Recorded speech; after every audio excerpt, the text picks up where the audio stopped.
Before I forget, I just want to mention that for those of you who have trouble seeing the screen, there are some handouts back there that show the slides. And then I also brought a couple articles here. If you're interested in further reading on the topic, you can pick up afterwards up here in the front.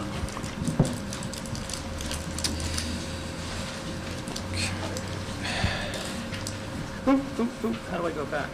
Oh. Okay. I'm going to talk about a subject that I've been doing research on over the past decade. This odd phenomenon called out-of-field teaching. Teachers assigned to teach subjects in elementary and secondary schools for which they have very little background. Well, as many of you have probably heard, this is a problem that's gotten a great deal of attention in the last few years. Much reporting of it in the media. Former President Clinton made it a staple of his speeches on education, and it's been a target of a great deal of school reform, most recently No Child Left Behind, which has declared that it's going to do away with this problem. It's also a problem that I'm going to argue is very much misunderstood. And the misunderstandings surround what to me is the key question: why? Why do we have this problem? And unfortunately, many of the reforms really haven't come to grips with it and solved it. But I'm going to start with a little bit of personal biography to explain how I came to studying this odd thing. I'm a former high school teacher, and I was a social studies teacher. But one of the things that was very shocking to me when I got my first teaching job was having the principal at the 11th hour assign me to teach subjects that were not social studies. So it seemed like there was never a semester that went by that, in addition to a number of courses in United States history and civics and world problems, etc., that I wasn't also assigned to teach one or two classes in algebra, English, science, sex ed, etc., etc. Well, needless to say, it's very challenging to teach things that you don't really know or don't know very well. And it was a great source of frustration and puzzlement to me. Why is this going on? Does this go on in other schools? Or did I just get a particularly bad job where the principal does this? And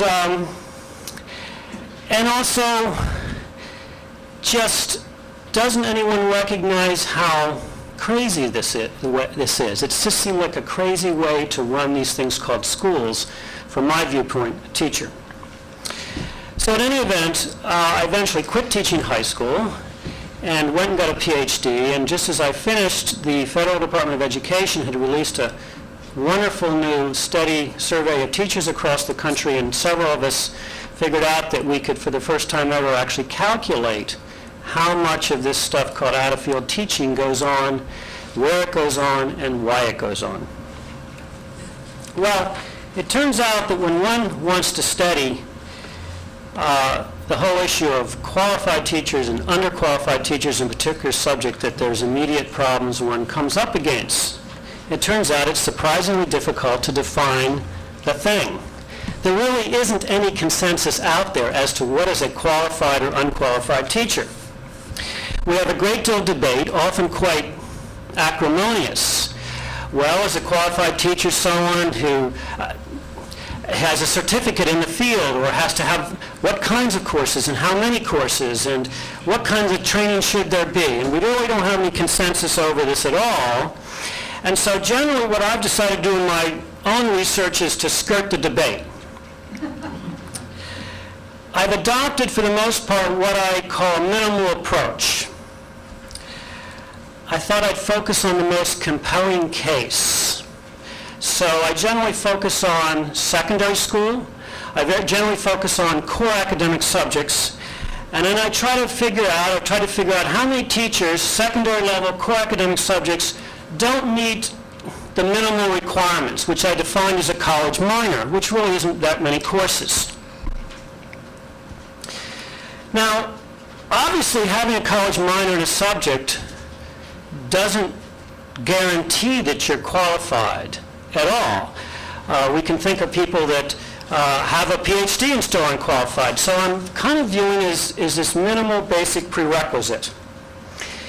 In plain terms, my assumption is that most parents out there whose daughter or son is taking 11th grade trigonometry, those parents are going to assume that their daughter's teacher has at least a college minor in mathematics or something related, engineering, physics, math education, etc. It turns out, and we were quite surprised when we first found this, that in fact millions of parents, teenagers, teachers do not meet even that low bar. Here's the kind of data. Let me explain these.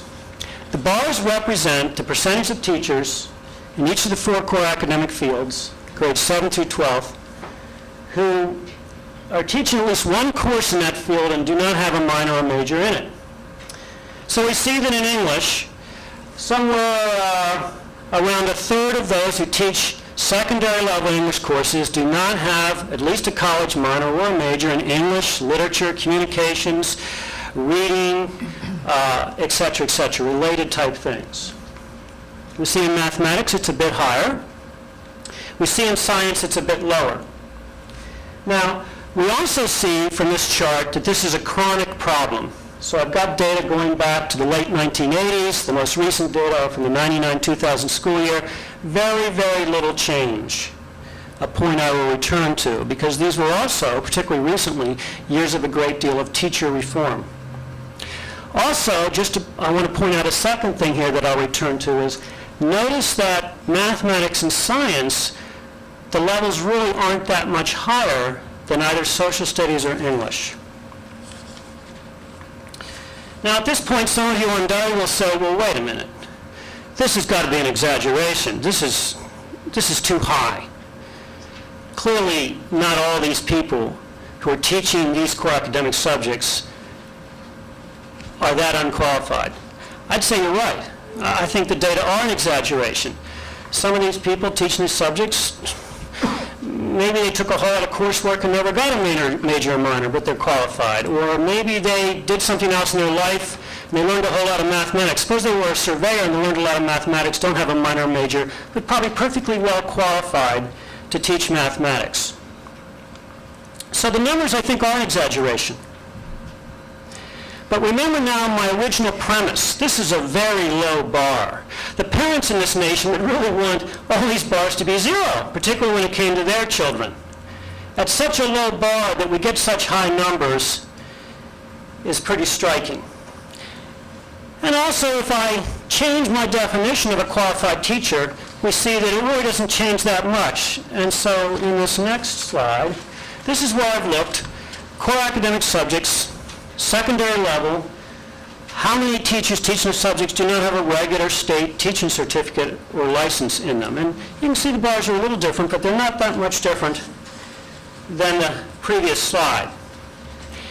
Indeed, if I raise that bar and only count someone as qualified who has both a full major and a teaching certificate or license, and that's the bar the No Child Left Behind Act wants, basically, these levels would go up dramatically. Now, it turns out there's also very large differences amongst different types of schools as to how much they have this problem of out-of-field teaching. One big difference is poverty. In every one of these subjects, we can see that poor schools have more of it than not poor. No, poor schools have more of it than not poor schools throughout. Although note that the not poor schools are not free of it, they just have less than the high poverty schools. I've also done something else in this slide, a little different than the previous ones. I've broken down these weird fields, science and social studies, which are actually sort of amalgams. Science is about 6 different things. And I get a lot of email from science teachers. Their background's in biology, but they're assigned to teach physics. Their background's in biology. They have a certificate in science. The principal assigns them to teach physics, but it turns out that biology and physics are really 2 very different animals. So there's kind of, sort of, within the broad field, out-of-field teaching going on. And you can see that I've broken down science between life science and physical science, so that we see that over 50% of those teaching physical science, and that's chemistry, physics, earth science, space science, do not have at least a college minor in one of those physical sciences. They may have a minor in some other science. Same thing with social studies. When I break out history separately, we see that over half of those who teach history courses in public schools in this country do not have a college minor or more in history. There's also big differences not just between different schools, but also within schools. And this next slide's the same, except for in here, my comparison is 7th and 8th grade teachers versus 9th through 12th grade teachers.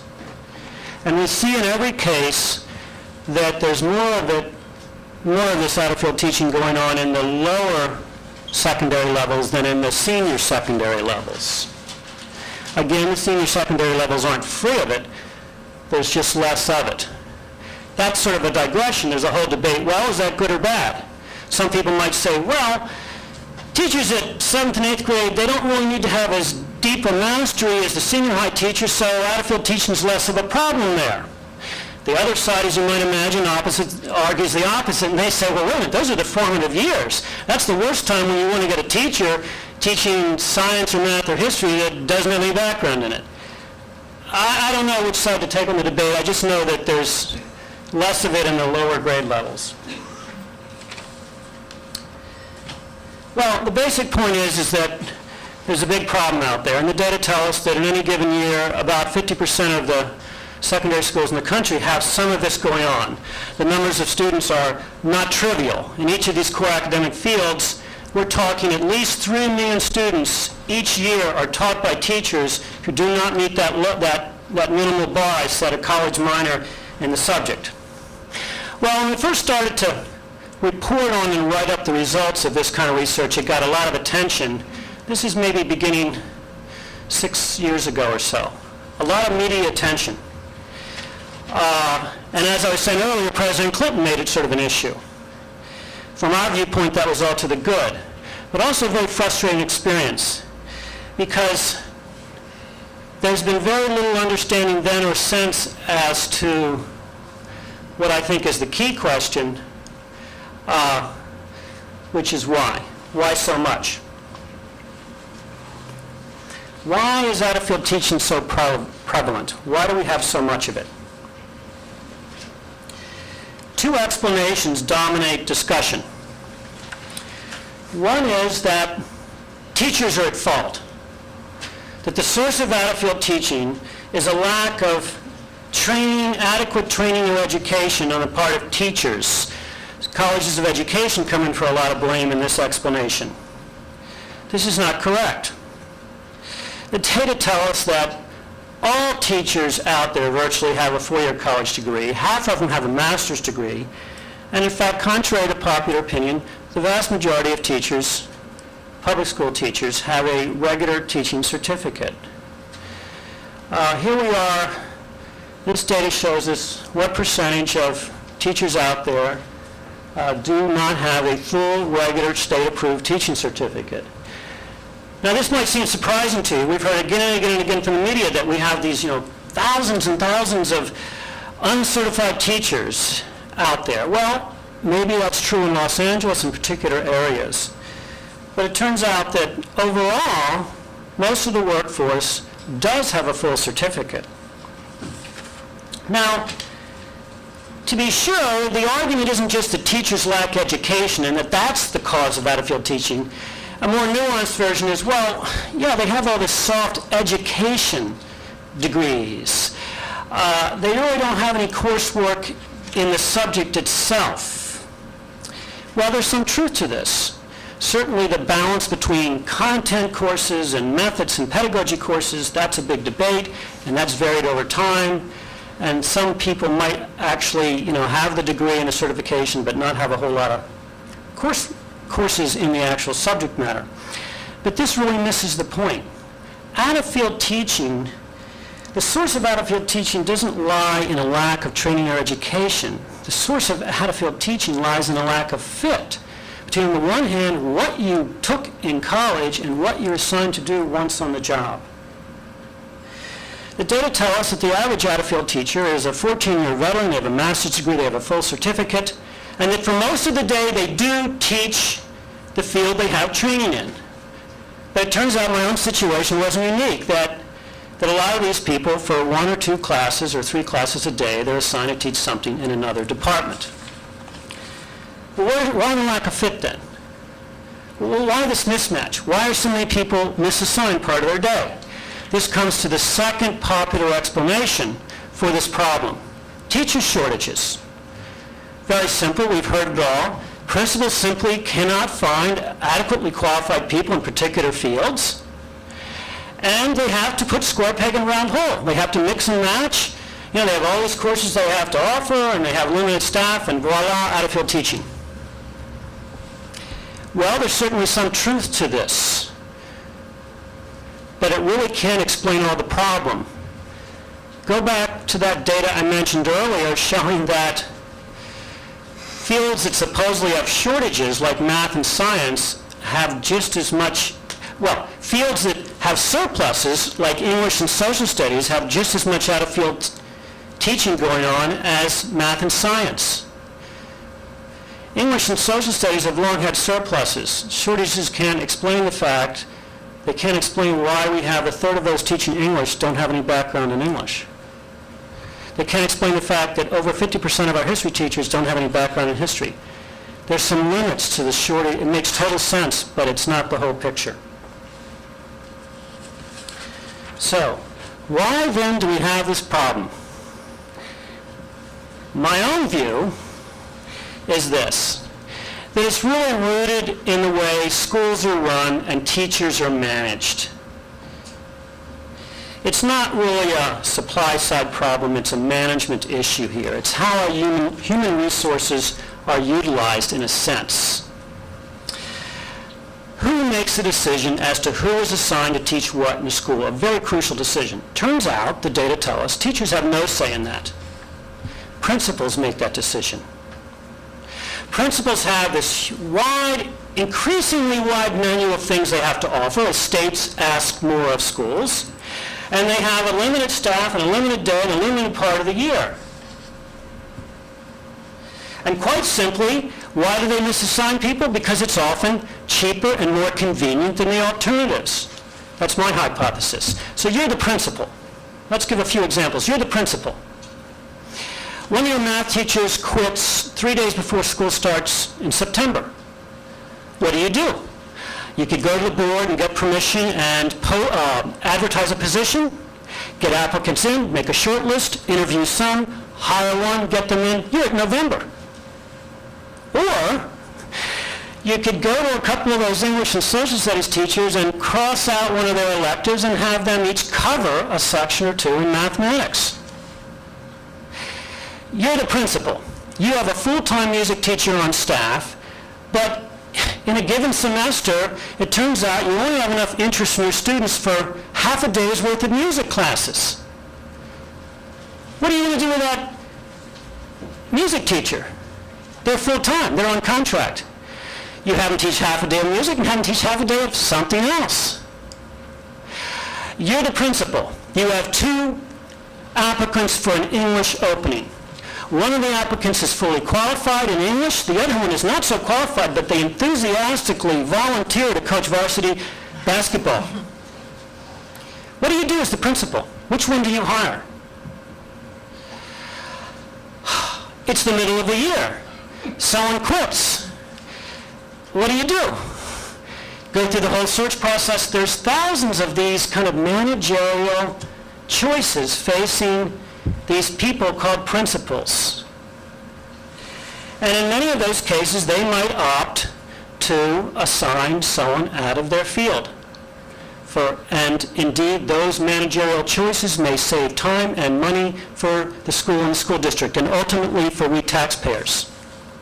I think the counterpoint is that these choices are not cost-free. It is not cost-free to have me teach 10th graders mathematics when I couldn't remember what algebra was, which happened to me. Yes. Underlying this these managerial strategies, I think lies some assumptions about this teaching occupation in our culture.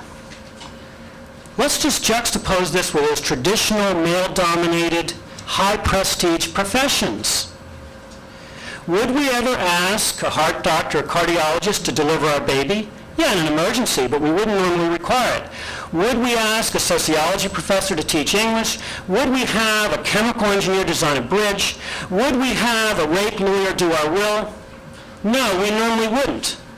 Why not? Because our assumption is that these traditional professions require a lot of training and expertise, and that specialization is necessary and good.